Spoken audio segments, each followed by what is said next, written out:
how can we not only deal with the pain, but how can we also deal with those negative feelings about ourselves? A great question, and it's a pair of questions, so I want to make sure I get both of them.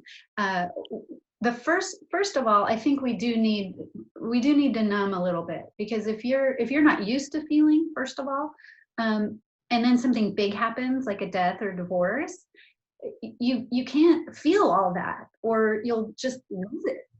And so I think this is why it's so important to have these resilience practices in place. But when you are in a grief situation, that's why it's great to have a therapist, some helpful friends who have been through it to give you advice. But definitely, the way that I describe it is, when you're feeling okay, when you have some okay moments, you open the door just a little bit, you take a little peek into the room of doom, is what I call it, or the place where you hold the pain.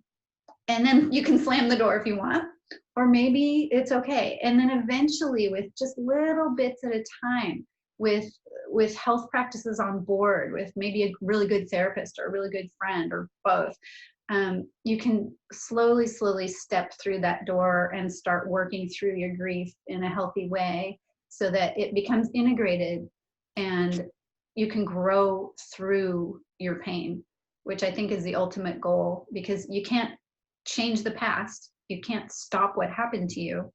And this is a good launching point for the second question, which was, I feel like a failure. I'm beating myself up.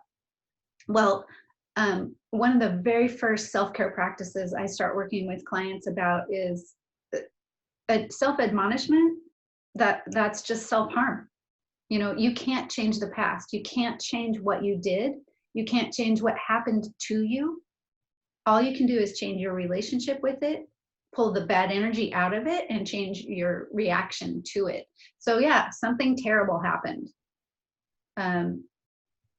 If you put in place resilience practices and slow steps, including self-love, that is one of the absolute pillars of recovery, is to learn how to love yourself.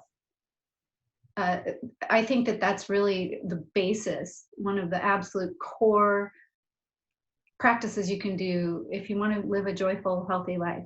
Quit beating up on yourself. Coulda, shoulda, woulda, just throw that out the door. That is never going to support your health.